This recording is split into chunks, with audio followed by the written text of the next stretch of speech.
Messi নাকি Ronaldo সর্বকালের সেরা ফুটবলারকে এ নিয়ে তর্ক বিতর্কের শেষ নেই। প্রশ্নের উত্তর মিলতে পারে এবারের ফিফা বিশ্বকাপে, যেখানে জাতীয় দলের জার্সিতে প্রথমবারের মতো কোনো প্রতিদ্বন্দ্বিতামূলক ম্যাচে মুখোমুখি হবার প্রবল সম্ভাবনা এই দুই মহাতারকার। অন্তত কোনো অঘটন না ঘটলে এমন সমীকরণ অবশ্যম্ভাবী, আর সে লড়াইয়ের মঞ্চটা ডু অর ডাই, অর্থাৎ 2026 বিশ্বকাপে উত্তর পাওয়া যাবে আরাধ্যের গোট ডিবেটের।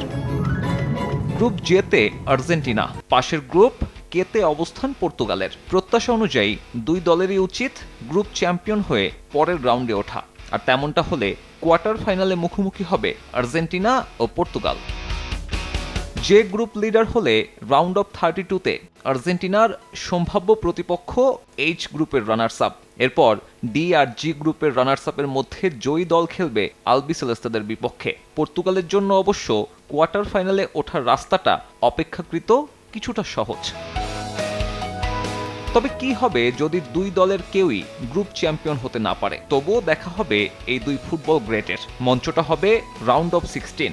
যদিও তেমনটা করতে আলবিসেলেস্তাদের পেরোতে হবে স্প্যানিশ বাধা। অন্য পাশে পর্তুগালের পরীক্ষা নেবে ইংল্যান্ড কিংবা ক্রোয়েশিয়া।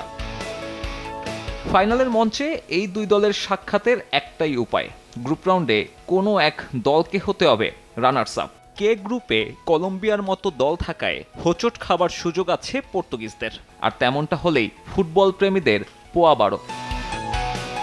অবশ্য এমন আরাধ্যের ফাইনাল পেতে দুই দলকেই পাড়ি দিতে হবে নকআউট পর্বের সবগুলো ম্যাচ।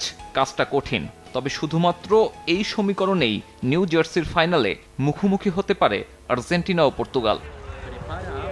ক্লাব ফুটবলে 37 বার দেখা হয়েছে মেসি রোনালদোর। জাতীয় দলের জার্সিতে 2 ম্যাচ, যদিও সে দুটোই ছিল ফ্রেন্ডলি। বিশ্বকাপ ফাইনালে এ দুজনের দেখা হলে উত্তর পাওয়া যাবে ওই গোট ডিবেটের। 2026 বিশ্বকাপ ছাড়িয়ে যাবে অতীতের সব আসরকে। সাব্বির মিথুন, সময় সংবাদ।